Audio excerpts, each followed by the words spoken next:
ঠিক আছে, সকলকে প্রভু যীশু খ্রিস্টের নামে অভিনন্দন ও স্বাগত জানাই।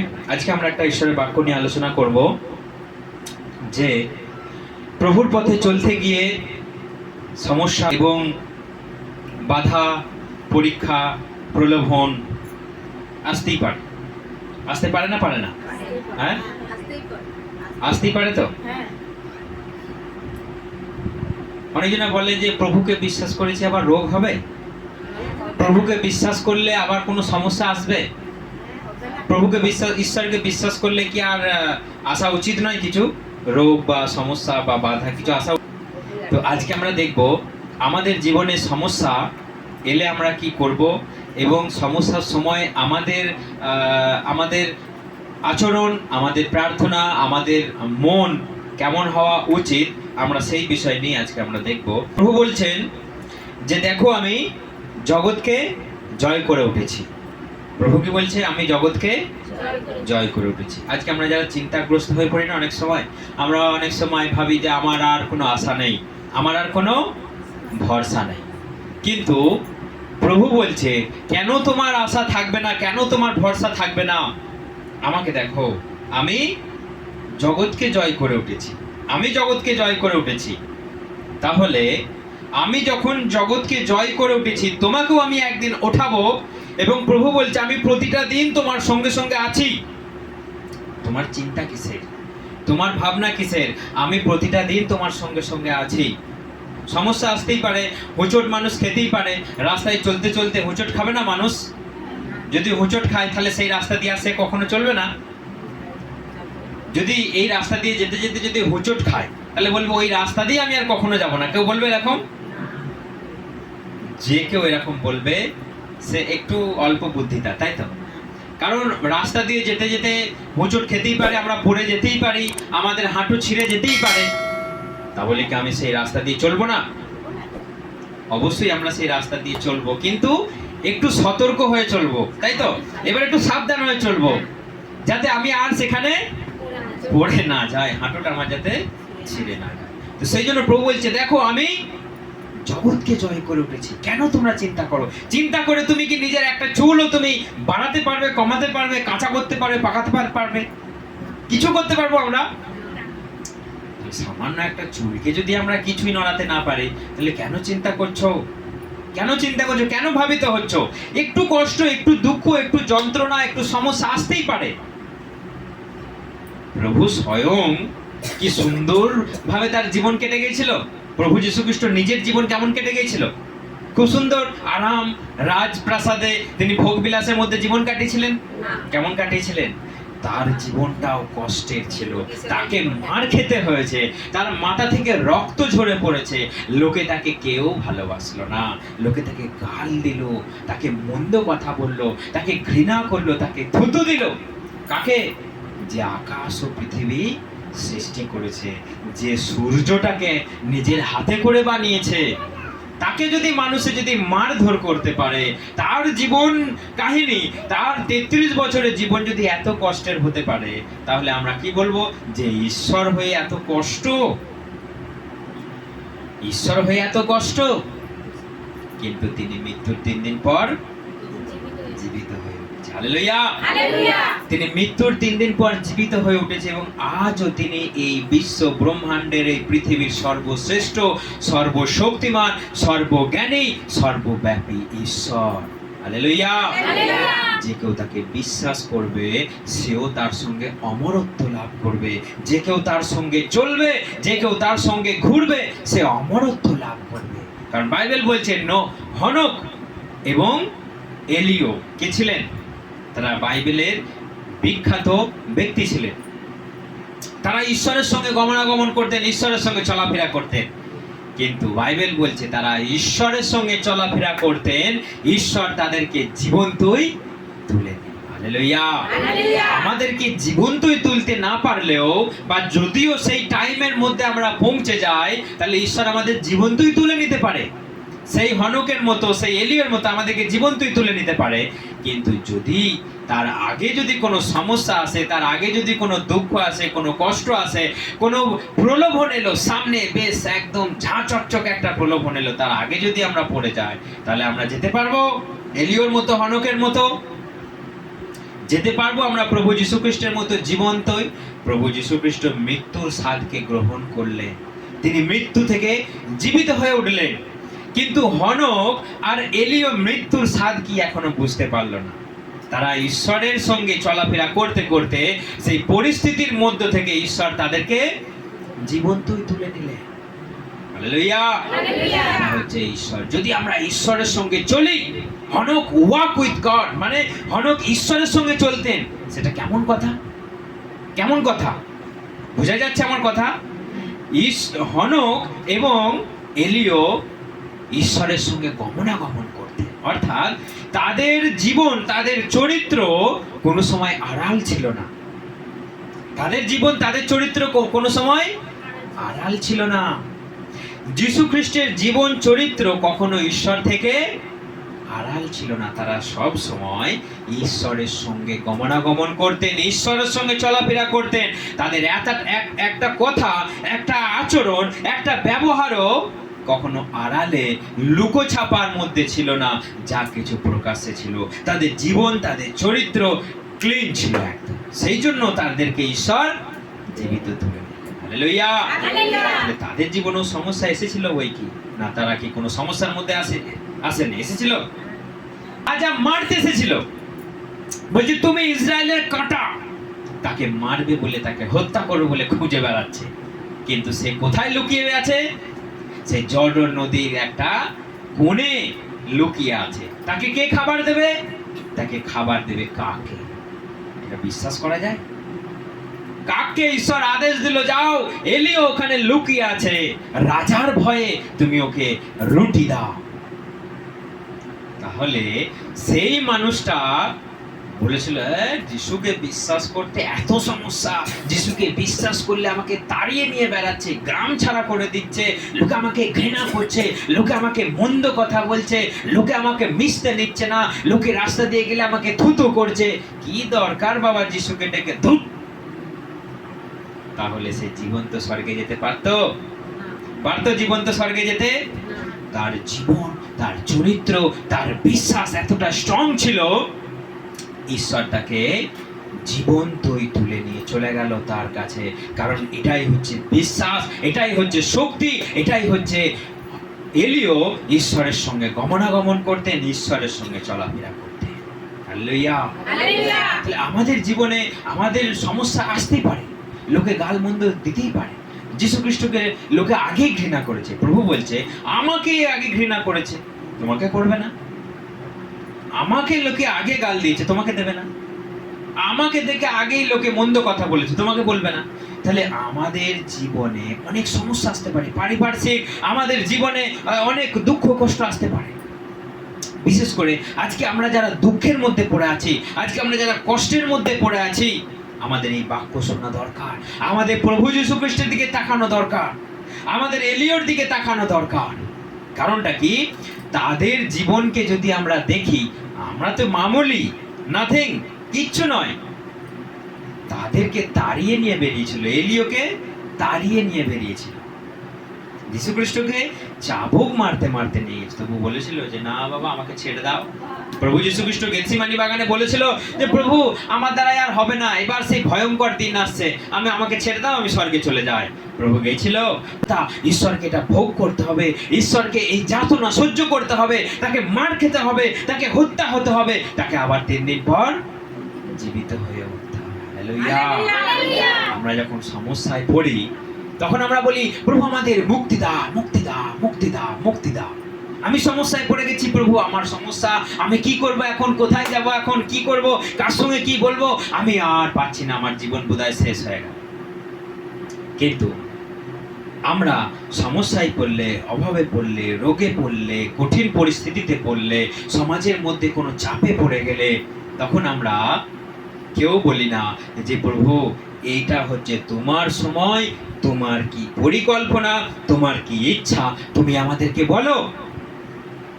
কঠিন পরিস্থিতি যখন কোনো প্রলোভন, যখন কোনো বিপদ, কেন এই বিপদটা এলো, কেন এই সমস্যাটা এলো, আমরা বলি প্রভু এবার বাঁচাও, বাঁচাও, বাঁচাও, বাঁচাও, মুক্তি দাও, মুক্তি দাও, মুক্তি দাও। যদি মুক্তি দিতে লেট হয়ে যায়, যদি সেই সমস্যা থেকে আপনি উদ্ধার না পান, দূর যিশু,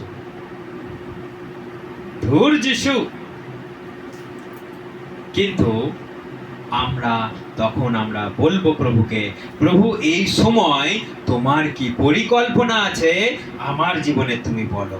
আমি মুক্তি মুক্তি মুক্তি মুক্তি করে চেঁচিয়ে উঠবো না, এখন বলবো প্রভু শান্ত হয়ে ধীর হয়ে স্থির হয়ে, প্রভু তোমার কি পরিকল্পনা আছে এখন তুমি আমাকে বলো। হালেলুয়া। সেই জন্য আমাদেরকে সমস্যার সময় এলে আমরা ছুটে বেরিয়ে আমরা কাতর হয়ে ও প্রভু বাঁচাও বাঁচাও না। প্রভু এখন এই পরিস্থিতি যখন তুমি নিয়ে এসেছো, তুমি আমাকে বলবে তোমার কি পরিকল্পনা। ইয়োবের কাছে এই ধরনের ধ্বংসাত্মক পরিস্থিতি এসেছিল, ঈশ্বর জানতেন না? ঈশ্বর জানতেন না? ঈশ্বরের পারমিশন নেই তো তার এই ধ্বংসাত্মক ঘটনা তার জীবনে ঘটলো। ছেলে মেয়ে সম্পত্তি সব মারা গেল, বেঁচে ছিল তার স্ত্রী আর ইয়োব। সেই কাহিনী আমরা জানি, আমি অনেকবার বলেছি। তাহলে ঈশ্বরের পারমিশনেই তার জীবনে ওই ধ্বংসাত্মক পরিস্থিতি এসেছিল, কিন্তু তার মাঝখানেও সে বিশ্বস্ত ছিল।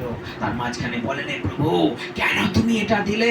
আমার মতো পৃথিবীতে 1 নম্বর ধার্মিকের জন্য তুমি এত দুর্ঘটনা নিয়ে এলে।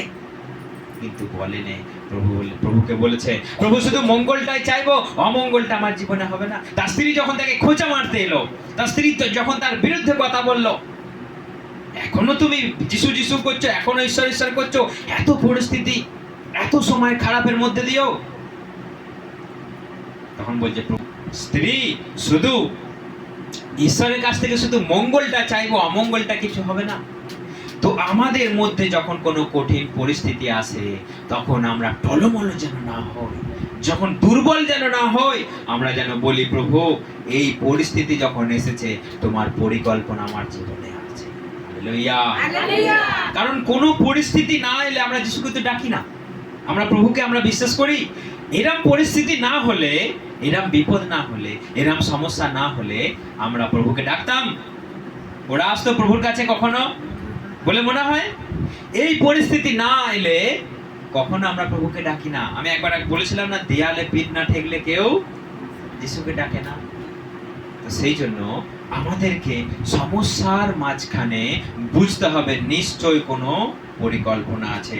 এবং যখন প্রভু বলছে, আমি যাকে ভালোবাসি আমি তাকে শাসনও করি, যখন কিছু ঘটছে আপনি জানবেন প্রভু আমাকে শাসন করে কিছু শুধরাবার জন্য, কিছু চেঞ্জেস আনবার জন্য জীবনে তিনি পরিকল্পনা করছেন বা তিনি চেষ্টা করছেন। তখন যদি আমরা ভাবি, হায় ঈশ্বর কেন এমন করছে না, তখন আমাদেরকে বলতে হবে, ঈশ্বর তোমার পরিকল্পনা পূর্ণ হোক আমার জীবনে, যাই কিছু ঘটে যাক আমি তোমার, যাই কিছু ঘটে যাক আমি তোমার। হালেলুয়া। দেখুন আমার সঙ্গে একটা বাক্য, যোহন 16:21 থেকে পড়ো। সন্তান হওয়ার সময় স্ত্রীলোক কষ্ট পায়, কারণ তার সময় এসে পড়েছে। কিন্তু সন্তান হওয়ার পরে জগতে একটি নতুন মানুষ আসবার আনন্দে তার আর সেই কষ্টের কথা মনে থাকে না।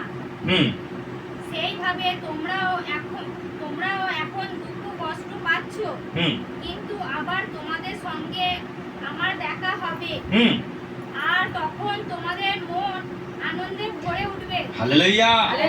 দেখুন এখন একটু কষ্ট, এখন একটু যন্ত্রণা, এখন একটু সমস্যা, কিন্তু প্রভু বলছে একটা মায়ের কি কষ্ট হয় বাচ্চা প্রসবের সময় সে মা জানে। কিন্তু যখন সে যন্ত্রণায় কাতর হয়ে ছটফট করে, সেই মুহূর্তে মনে করে যে আমি আর কখনো এই বাচ্চা আমি ধারণ করব না, কখনো আমি আর বাচ্চা প্রসব করব না। মনে হয় না? হয় না? কিন্তু বাচ্চা জন্মের পর কারো মনে হয় যে আমি আর বাচ্চা নেব না? তো সেই জন্য এখানে বলছে যে বাচ্চা জন্মানোর মুহূর্তে একটা মায়ের যে কষ্ট হয়, কিন্তু বাচ্চা জন্মানোর পরে তার আর এই কষ্টটা মনে থাকে? তখন সন্তানকে কোলে করে নিয়ে আনন্দ করে মা, তখন সব ভুলে যায়, যন্ত্রণা কি কষ্ট কেমন কি হয়েছিল পরিস্থিতি সব ভুলে যা। সেরকম বলছে প্রভু যে এখন তোমরা একটু কষ্ট, একটু যন্ত্রণা একটু সহ্য করো, কারণ এরপর তোমাদের সঙ্গে আমার আবার সেখানে দেখা হবে। এই জগতের যন্ত্রণা, জগতের প্রলোভন, জগতের কষ্ট সবকিছু তুমি ভুলে যাবে, একটাও কিছু মনে থাকবে না। তখন তোমাকে দেখে আমাকে দেখে তোমাদের আরো আনন্দ হবে, ফুর্তি হবে, তোমাদের মন চাঙ্গা হবে। হালেলুয়া। সেই জন্য সমস্যার সময় এলে আমরা যেন না বলি যে প্রভু কি হলো, হাই হুই করে আমরা হাই হুতাশ বুকে করাঘাত বিলাপ করি আমরা সমস্যার সময় এলে, আর প্রভুকে বলি বাঁচাও বাঁচাও বাঁচাও।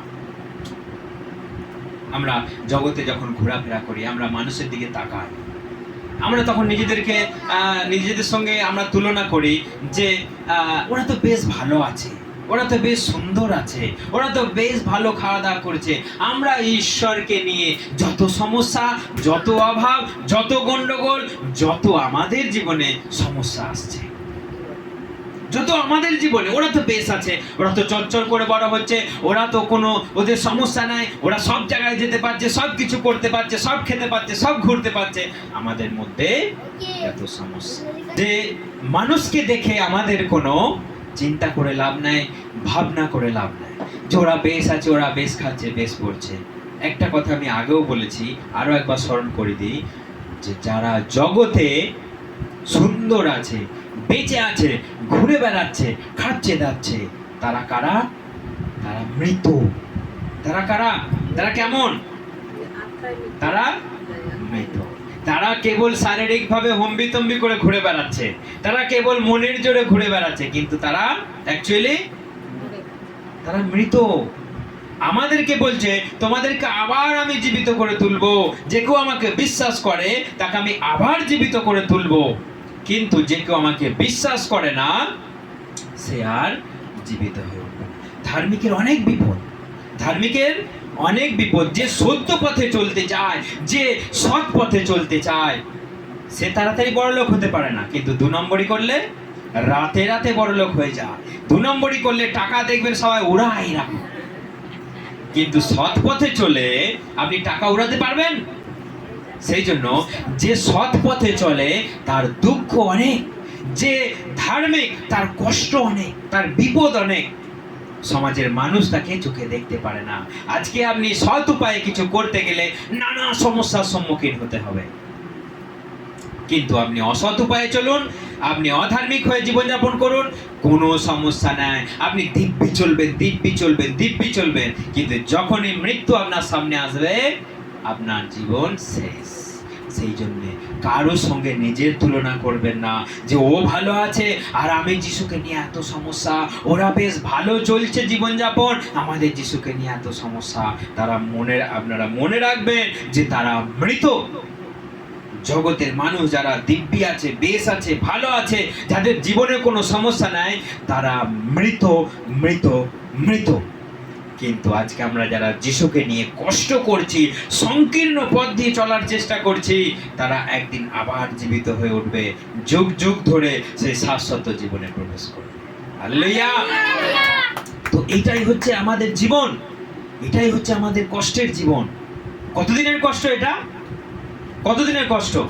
70 বছর, 80 বছর। তাও তো এখনকার যা পরিস্থিতি, মানুষ আর কষ্ট সহ্য করতে হয় না, মানুষের জীবনে আর অত সমস্যা, অত কিছু জ্বালাতন নাই। কিন্তু আগেকার মানুষ এত জ্বালাতন সহ্য করেও প্রভুতে স্থির ছিল।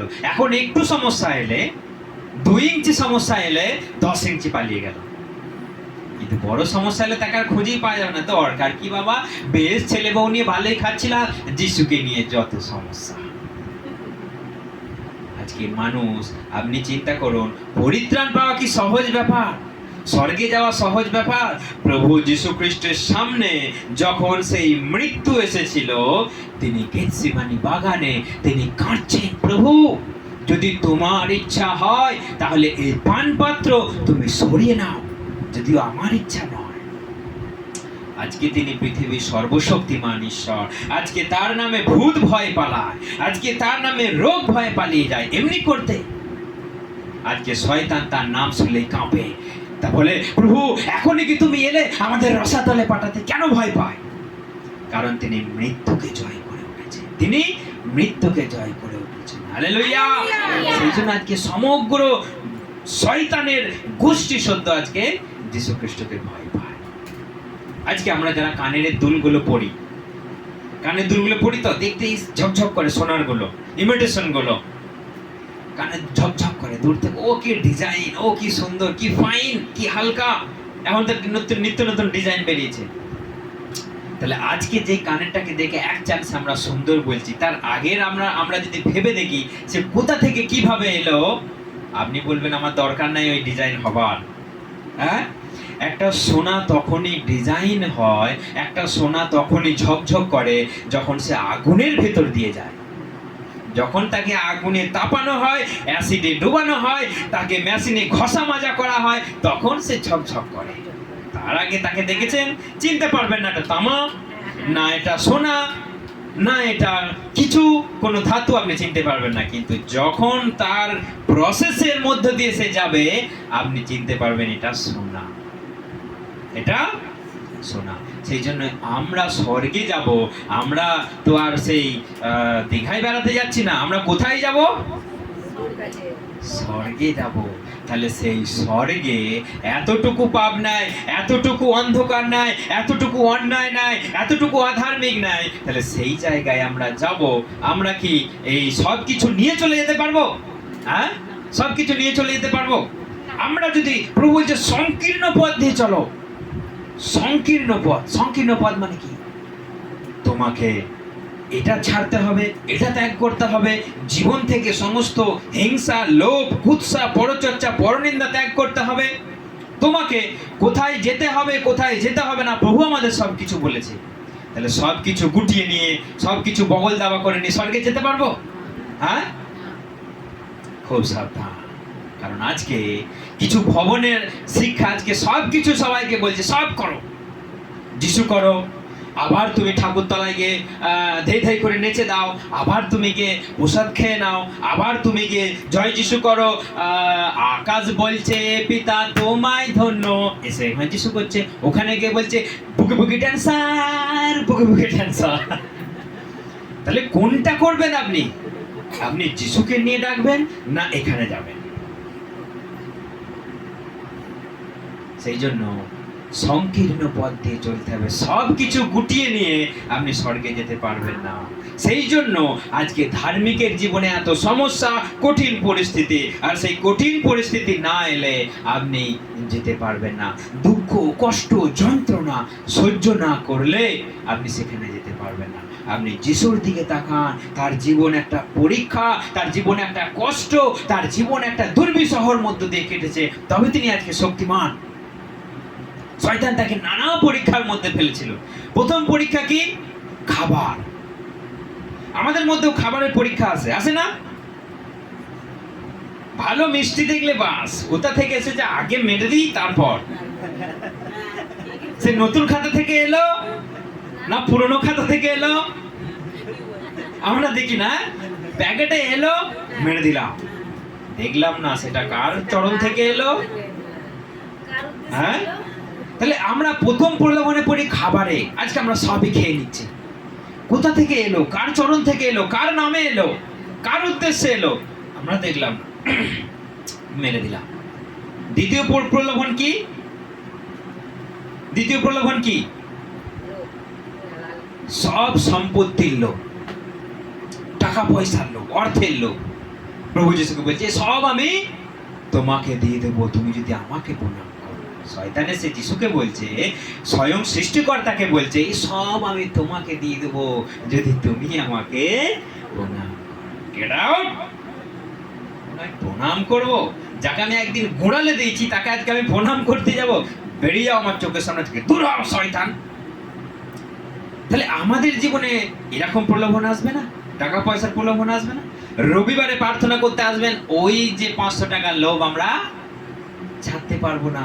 কারণ শয়তান আমাকে এখানে আসতে বাধা দেবার জন্য যত পরীক্ষা, টাকা পয়সার দিক থেকে প্রলোভন আমার জীবনে নিয়ে আসবে, তখন আপনাকে প্রার্থনা থেকে সরিয়ে নিয়ে চলে যাবে, বঞ্চিত করবে। সেই জন্য একটু কষ্ট, দুঃখ, যন্ত্রণা এলে আমরা যেন না ভাবি। তিনি আমাদেরকে পরিপক্ক করবার জন্য মাঝে মাঝে আমাদের জীবনে কিছু নিয়ে আসেন, শাসন নিয়ে আসেন। দেখুন এখানে লেখা রয়েছে, আমার সঙ্গে যাকব বার করো, যাকব 1:12। সেই ব্যক্তি যে পরীক্ষা সহ্য করে। যে পরীক্ষা সহ্য করে, কারণ পরীক্ষা সিদ্ধ হইলে পর সে জীবন মুকুট প্রাপ্ত হইবে। তাহা প্রভু তাহাদিকে দিতে অঙ্গীকার করিয়াছেন। যাহারা তাহাকে প্রেম করে পরীক্ষার সময়ে কেউ না বলুক, ঈশ্বর হইতে আমার পরীক্ষা হইতেছে। কেননা মন্দ বিষয়ের দ্বারা ঈশ্বরের পরীক্ষা করা যাইতে পারে না। অর্থাৎ মন্দ বিষয় দিয়ে তিনি কখনো আমাদের পরীক্ষা করেন না, এবং পরীক্ষার সময় কেউ না বলুক এটা ঈশ্বর থেকে। আর তোমরা একটু পরীক্ষা সহ্য করো, কারণ পরীক্ষা থেকে তোমরা পাস করলে তোমরা জীবন মুকুট পাবে। হালেলুয়া। তাহলে পরীক্ষায় পাস না করলে কেউ চাকরি পায়, কেউ উত্তীর্ণ হয়, কেউ উঁচু পোস্টে যায়? তাহলে আমাদের জীবনে বিশ্বাসকে শক্ত করবার জন্য, আমাদের জীবনে আরেকটু স্টেপে উপরে উঁচুতে উঠবার জন্য, তাহলে আমরা যদি পরীক্ষায় উত্তীর্ণ না হই, আমরা যদি পরীক্ষায় পাস করতে না পারি, আমরা যদি সেটা সহ্য না করতে পারি, আমরা যদি সেই পাপে পড়ে যাই, সেই প্রলোভনে পড়ে যাই, তাহলে আমরা সেখানে যেতে পারবো? আমাদের একটাই লক্ষ্য, আমাদের একটাই উদ্দেশ্য, আমরা সেখানে যাব। তার জন্য যত কিছু পরীক্ষা, প্রসেস, প্রলোভন, যা কিছু দুঃখ যন্ত্রণা, পৃথিবীর বিষয়, আমাদেরকে কি করতে হবে? ত্যাগ করতে হবে। কারণ কিছু পেতে গেলে আমাদের কিছু ত্যাগ করতে হবে। কারণ সব কিছু বিষয় নিয়েই কিন্তু আপনি কেউ কিছু করতে পেরেছে আজ পর্যন্ত। আপনি পরীক্ষা, আপনি মাধ্যমিক পর্যন্ত আমাদের কতগুলো সাবজেক্ট থাকে জানেন? 8টা 9টা। কিন্তু আপনি উচ্চ মাধ্যমিকে গেলে হয়ে যায় 4টে 5টা। কিন্তু আপনি তার পরের স্টেপে গেলে আপনার হয়ে যায় 1টা। কারণ আপনি সব বিষয়গুলোকে নিয়ে আপনি আয়ত্ত করতে পারবেন না। মাধ্যমিক পর্যন্ত আপনাকে ডিসিশন নিতে হয় যে কোন সাবজেক্টটা আমার ভালো চলছে, কোন সাবজেক্টটায় আমি পারদর্শী, তো সেই সাবজেক্ট নিয়ে সে পরবর্তী দিনে এগিয়ে যায়, পরে তার কোর্স কমপ্লিট করতে হয়। তাহলে আমরা এই পৃথিবীতে সবগুলো যদি বলি গুটিয়ে নিয়ে চলে যাব, সম্ভব এটা কখনো? আপনি যে কোনো একটা পথ বেছে নিন, একটা পথ আপনি বেছে নিন। যদি বলেন যে যিশুকে ডাকবো, আমি যিশু যিশু যিশু যিশু, ভালো করে যিশু খ্রিস্ট যা কিছু বলেছে সব যিশু খ্রিস্টের আদেশ পালন করব। আর যদি বলি আমি ঠাকুরকে নিয়ে চলবো, যদি বলি সারা জীবন ঠাকুরই আমার আশা, ঠাকুরই আমার ভরসা, ঠাকুরকে ভালো করে ডাকো। কারণ যিশুকে ডাকলে আপনি শেষ পর্যন্ত স্বর্গে যাবেন। কারণ তিনি বলছেন আমি স্বর্গ থেকে এসেছি, আমি স্বর্গে নিয়ে যেতে পারবো। কিন্তু ঠাকুর পুজো করলে আপনি ভালো করে ঠাকুর পুজো করুন, ঠাকুর পুজোরও আপনি ফল পাবেন। সেটা কি ফল পাবেন সেটা আপনি বুঝে নেবেন, সেটা আপনি বুঝে নেবেন কি ফল পাবেন। কারণ বাইবেল বলছে দু নৌকায় পা দিয়ে তুমি চলবে না, দু নৌকায় পা দিয়ে তুমি চলবে না, যে কোনো একটা নৌকাকে ধরো। আজকে আমরা সবাই সব রকম করছি, বিশেষ করে আজকে এই আবোল তাবোল শিক্ষা চারিদিকে ছড়িয়ে মানুষের 12টা বাজিয়ে দিচ্ছে। সেই ধরনের মানুষেরা সাবধান হয়ে যান। আপনি সব কিছু গুটিয়ে নিয়ে আপনি স্বর্গে যেতে পারবেন না। আজকে যাদেরকে এই ভাউতাবাজির মধ্যে আজকে ভুলাচ্ছে, আজকে ঠকাচ্ছে, তারা সচেতন হয়ে যান। সব কিছু গুটিয়ে নিয়ে, সব কিছু একসঙ্গে নিয়ে আপনি স্বর্গে যেতে পারবেন না, আপনি স্বর্গে যেতে পারবেন না। সেই জন্য কিছু আপনাকে ভালো জিনিস ধরতে গেলে কিছু জিনিস আপনাকে ত্যাগ করতে হবে। স্বর্গে যেতে গেলে সব জিনিসকে নিয়ে আপনি যেতে পারবেন না। প্রভু যেগুলোকে আপনাকে ত্যাগ করতে বলেছে সেই সব জিনিস ত্যাগ করে আপনি তবেই স্বর্গে যেতে পারবেন। Hallelujah, hallelujah. সেজন্য আমাদেরকে জানতে হবে যে পরীক্ষা, প্রলোভন আমাদের জীবনে আসবে, রোগ আসবে, সমস্যা আসবে, কিন্তু সেই সময়েই আমাদেরকে সতর্ক থাকতে হবে, প্রার্থনা করতে হবে, প্রভুর কাছে জানতে হবে যে এই সময়, এই সংকট আমার জীবনে কেন এলো। নিশ্চয়ই তার কিছু পরিকল্পনা, নিশ্চয়ই আমাকে কিছু পরিপক্ক করবার তার ইচ্ছা। দেখুন আমার সঙ্গে বাইবেল বার করুন, প্রথম পিতর 5:10। প্রথম পিতর 5:10। তিনি নিজে তোমাদের ক্ষণিক দুঃখ ভোগের পর তোমাদেরকে পরিপক্ক, সুস্থির, সবল, বদ্ধমূল করবেন। হালেলুয়া। অর্থাৎ একটু পরীক্ষা, একটু সমস্যা এলে আমরা যেন কেঁপে মরে না যাই, কারণ এইগুলো না ঘটলে আপনি পরিপক্ক, আপনি সুস্থির, আপনি সবল, আপনি বদ্ধমূল হবেন কি করে? সেই জন্য পরীক্ষা প্রলোভনের সময় আমাদেরকে স্থির হয়ে, স্টেবল হয়ে আমাদেরকে দাঁড়াতে হবে, প্রার্থনা করতে হবে। কে কি করছে, কে কোথায় আছে আমার দেখে লাভ নাই, আমাকে প্রভুর কাছে যেতে হবে, কারণ এটা আমার ব্যক্তিগত ব্যাপার। কারণ অনেক মানুষ আমরা বলি যে আমার বাড়ির চাপ, আমার বাড়ির সমস্যা, আমাকে বাড়ি থেকে আসতে দিচ্ছেন। অনেক মানুষ আমাকে ফোন করছে যে এরম এরম সমস্যা, আমি বাড়িতে একা, আমি যিশুকে, আমাকে একা, আমি যিশুকে ডাকলে আমার স্বামী আমার বিরুদ্ধে, আমার শ্বশুর শাশুড়ি আমার বিরুদ্ধে, আমার পাড়াতে কেউ নাই, যে আমি একা যিশুকে ডাকি। তো তাদের জন্য এই বাক্য যে প্রভু বলেছে, আমার চেয়ে কেউ যদি নিজের পরিবারকে, নিজের বাবা মাকে, আমরা এই বাক্যটা আমরা পার করি অধ্যায় মধ্যে 10 অধ্যায় 37, যে কেউ পিতা কি মাতাকে আমা হইতে অধিক ভালোবাসে সে আমার যোগ্য নয়, এবং যে কেউ পুত্র কি কন্যাকে আমা হইতে অধিক ভালোবাসে সে আমার যোগ্য নয়। অর্থাৎ আমরা চিন্তা করি আমার পরিবার আমার বিরুদ্ধে, আমার পরিবার আমার বিরুদ্ধে। যদি আমি যিশুকে ভালোবাসি তো আমি কারো কথায় আমি শুনবো না। হালেলুয়া। যদি আমি যিশুকে ভালোবাসি, যদি আমাকে স্বর্গে যেতে হয়, যদি তার কাছ থেকে আশীর্বাদ পেতে চাই, তাহলে যে কেউ বাধা দিক না কেন, প্রথম কর্তব্য হচ্ছে সেই বাধাকে ভেঙে দেবার জন্য, সেই তাদের পিছন থেকে শয়তানকে ভেঙে দেবার জন্য প্রার্থনা করতে হবে। প্রার্থনা করতে হবে যে প্রভু, যে আমার বিরুদ্ধে, আমার পরিবার, আমার আত্মীয় স্বজন সবাই আমার বিরুদ্ধে, তুমি সেই আমার বিরুদ্ধে থেকে, আমার সামনে থেকে সেই বাধাকে তুমি দূর করে দাও। তারপর যদি তাতেও যদি না হয়, তাহলে যদি আমাকে স্বর্গে যেতেই হয়, তাহলে আমাকে কোনো বাধাই বাধা বলে মনে করলে হবে। হালেলুয়া। কারণ আমার জন্য একমাত্র যিশু আছে শেষ পর্যন্ত। থাকবে আমার স্বামী, থাকবে আমার স্ত্রী, থাকবে আমার বাবা মা, থাকবে আমার পরিবার, আমার ছেলে মেয়ে, কেউ থাকবে না। তাহলে সেই জন্য বলছে, যদি তুমি আমাকে পেতে চাও, যদি তুমি স্বর্গে যেতে চাও, তাহলে যে কেউ আমার থেকে তার পরিবারকে বেশি ভালোবাসবে সে আমার যোগ্য, সে আমার যোগ্য নয়। প্রভু বলছে, আমি পৃথিবীতে শান্তি দিতে আসিনি, আমি পৃথিবীতে কি করতে এসেছি? ভাগ করতে এসেছি।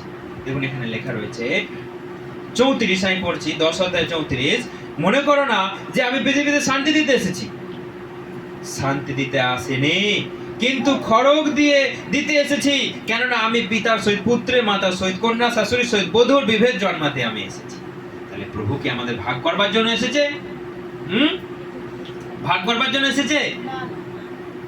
তাহলে কেন বলছে যে আমি তোমাদেরকে শান্তি দিতে আসিনি, ভাগ করতে এসেছি? কেন বলছে এই কথাটা? যখন আপনি বিশ্বাস করবেন, আপনার শাশুড়ি বিশ্বাস করবে না। যখন আপনি বিশ্বাস করবেন, আপনার স্বামী বিশ্বাস করবে না। যখন আপনার গোটা পরিবার বিশ্বাস করবে, পাড়ার লোক আপনাকে সাপোর্ট করবে। তাহলে যখন আপনার স্বামী বিশ্বাস করলো, স্ত্রী করলো না, আমাদের দেখেছেন তো সেই ভদ্রলোক আছে স্ত্রীর বয়সে জড়সড়, সেই জন্য কোথাও স্ত্রী বিশ্বাস করলো, স্বামী বিশ্বাস করলো না, ভাগাভাগি।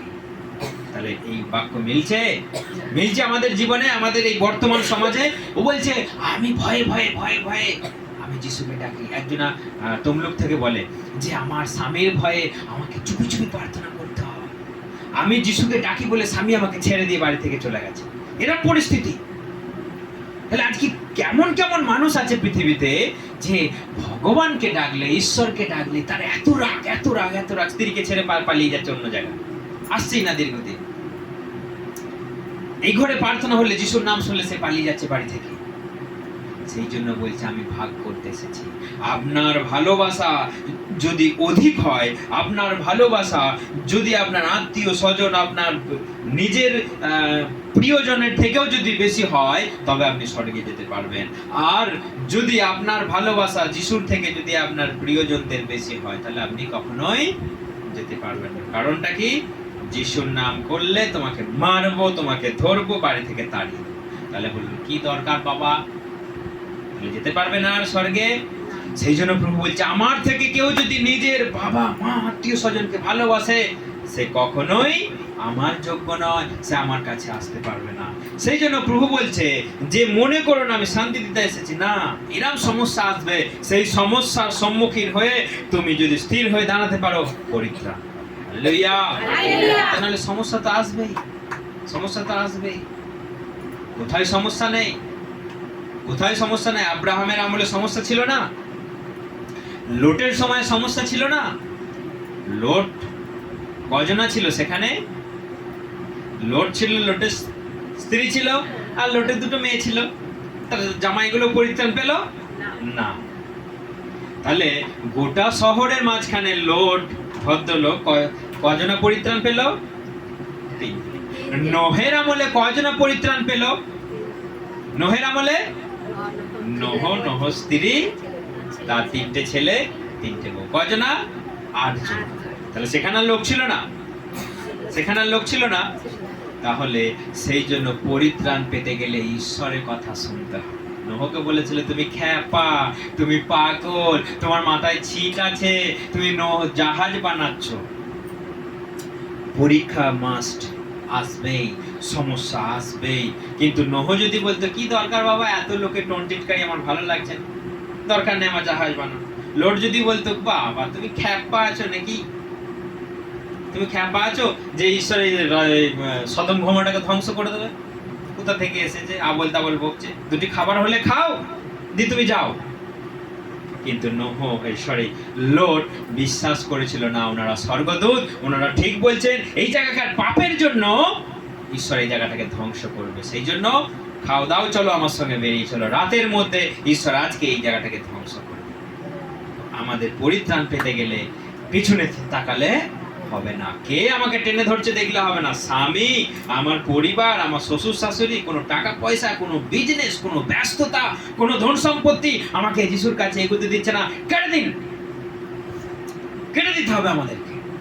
কারণ যেটাই আপনাকে খিচে ধরবে সেটাকে আপনি কেটে দিন। অনেক মানুষের জীবনে প্রভু বলছে যার হাতের সমস্যা, কি করুন? হাতটাকে কেটে দিন। দেখুন, তবু আপনাকে স্বর্গে যেতে হবে, কারণ এতটা গুরুত্বপূর্ণ। আজকে যারা স্বর্গ সম্বন্ধে আমরা অবগত নয়, আমরা ওয়াকিবহাল নয়, আমরা মনে করি দূর দূর দূর, ফালতু ফালতু ফালতু। কিন্তু সেই স্বর্গে যদি আপনি যেতে না পারেন, আপনার জীবন আগুন আগুন আগুন আগুন, আপনার জীবন নষ্ট নষ্ট নষ্ট। আপনি মনে করছেন নরক ছেলে খেলা, আপনি মনে করছেন স্বর্গ দূর, কোথায় স্বর্গ? না, স্বর্গ রিয়েল, নরক real. Hell is real, heaven is real. আপনাকে যেতেই হবে। যদি আপনি মনে করেন যে এটা ফালতু ব্যাপার, না, প্রভু বলছে তোমার হাত কেটে ফেলো, তোমার চোখ উপড়ে ফেলো। চোখের চেয়ে দামি আমাদের অঙ্গে আর কিছু আছে? যার চোখ নেই তার জীবন কেমন জানেন? প্রভু বলছে সেই চোখটাকে পর্যন্ত তুমি উপড়ে ফেলো, তবু তোমাকে স্বর্গে যাওয়া দরকার। কারণ 2 চোখ নিয়ে, সুন্দর তুমি চোখ নিয়ে, ফালা ফালা পটল চেরা চোখ নিয়ে নরকে যাওয়ার চেয়ে তুমি কানা হয়ে যদি স্বর্গে যাও, তোমার জন্যে ভালো। তা না হলে নরকের যন্ত্রণা জানো? তুমি জানো? কেউ যদি একটু আগুনে পুড়ে যায় কি যন্ত্রণা, তাহলে আগুনে আপনি নরকে সেখানে সাঁতার কাটতে হবে। শুধু সাঁতার কাটতে হবে না আগুনে, সেখানে কীট পোকা আমাদের শরীর দিয়ে যাতায়াত করবে। তাহলে এমন কি আছে যেটা আপনাকে প্রভুর কাছ থেকে দূরে সরিয়ে নিয়ে যাচ্ছে, সেটা কেটে ফেলুন। মাস্ট এটা আমাদের করতে হবে। কারণ যেটা আমাকে প্রভুর থেকে সরিয়ে নিয়ে যাচ্ছে সেটাকে কেটে ফেলুন। যদি গ্রাম আপনার সমস্যা হয়, গ্রাম থেকে বেরিয়ে যান। যদি আপনার পরিবার সমস্যা হয়, পরিবার থেকে বেরিয়ে যান। যদি কেউ আমার জীবনে সমস্যা নিয়ে আসে, আমি সেই জায়গা ছেড়ে দেবো, তবু যিশুকে ছাড়বো। হালেলুয়া। পরিবারকে ছেড়ে দেবো, যিশুকে ছাড়বো। কারণ কে আমাকে স্বর্গে নিয়ে যাবে? সেই একমাত্র যিশু খ্রিস্ট। সেই জন্য যারা আজকে, যাদের পরিবারে আজকে সমস্যা, যারা আজকে কাঁদছেন, প্রথমে প্রার্থনা করুন। প্রার্থনা করেও তারা যদি পরিবর্তন না হয়, যদি আপনার জীবনে কোনো সমস্যা, কোনো প্রভুর থেকে দূরে সরিয়ে নিয়ে যাচ্ছে বলে মনে হচ্ছে, পরিবার ছেড়ে দিয়ে একা প্রভুকে ডাকুন। যে কোনো উপায়ে, যে কোনো পরিস্থিতিতে, এনি হাউ স্বর্গে আমাকে যেতেই হবে, স্বর্গে আমাকে যেতেই হবে। চোখ উবড়াতে বলছে, হাত কেটে দিতে বলছে, পা কেটে দিতে বলছে, তবু স্বর্গে আমাকে যেতেই হবে। এতটাই মূল্যবান, এতটাই গুরুত্বপূর্ণ। একজনা স্বর্গের মতো জায়গাকে খুঁজে পেয়ে সব তার বিক্রি করে দিয়ে স্বর্গের মতো জিনিসটাকে সে কিনে নেয়।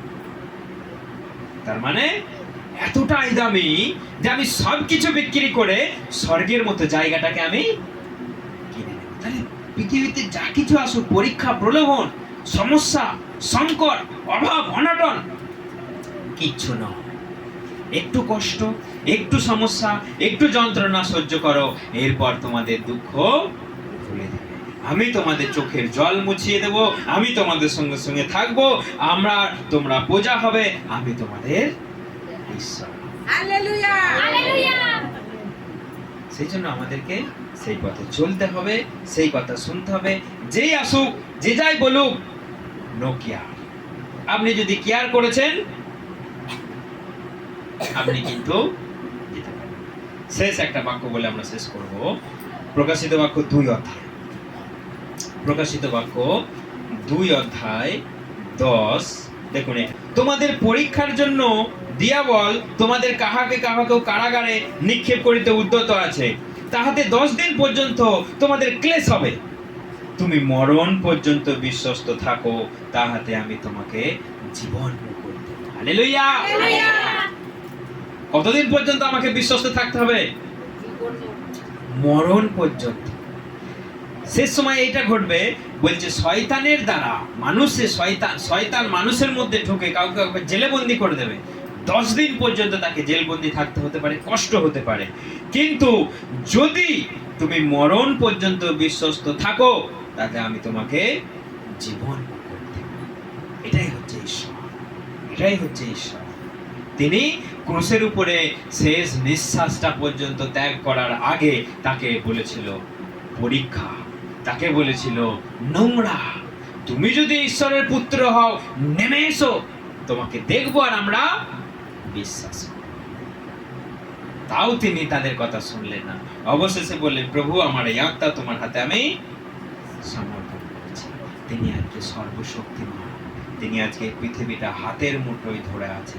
সেই ঈশ্বরকে আমরা বিশ্বাস করি, যিনি জলের উপর দিয়ে হাঁটেন, যিনি পাথর থেকে জল বার করতে পারেন। তাহলে কাকে আমরা বিশ্বাস করি? যিনি 5টা রুটিতে 5000 লোককে খাওয়াতে পারে, যিনি সমুদ্রকে দুভাগ করতে পারে, সেই ঈশ্বরকে আমরা বিশ্বাস করি। তাহলে আমরা স্বর্গে যেতে পারবো না? তার কাছে যদি প্রার্থনা করি, সমস্যা দূর করে দেবে না? অবশ্যই দেবে। মথি বলছে 10 অধ্যায় 22, শেষ পর্যন্ত স্থির থাকবে, তবেই তুমি পরিত্রাণ পাবে। হালেলুয়া। শেষ পর্যন্ত।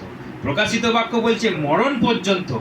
মথি 10 অধ্যায় 22 বলছে শেষ পর্যন্ত, অর্থাৎ তোমার জীবনের শেষ। যদি তুমি বেঁচে থাকো, পৃথিবীর শেষ সময় যদি তুমি বেঁচে থাকো, তাহলে পৃথিবীর শেষ পর্যন্ত তোমাকে বিশ্বস্ত থাকতে হবে। এবং প্রকাশিত বাক্য বলছে মরণ পর্যন্ত বিশ্বস্ত থাকতে হবে, তবেই তুমি স্বর্গে যেতে পারবে। হালেলুয়া। ঈশ্বর সকলকে আশীর্বাদ করুক। এই বাক্যের মধ্য দিয়ে ঈশ্বর সকলকে আশীর্বাদ করুক, সাহস প্রদান করুক, আশা প্রদান করুক। যারা একা কষ্টের মধ্যে ভুগছেন, এই মুহূর্তে আপনি চিন্তা করবেন না, ঈশ্বর আপনার দুঃখ ঘুচিয়ে দেবে, ঈশ্বর আপনার সঙ্গে সঙ্গে থাকবে। ঈশ্বর আপনাকে আশীর্বাদ। হালেলুয়া। হালেলুয়া। জয় যিশু।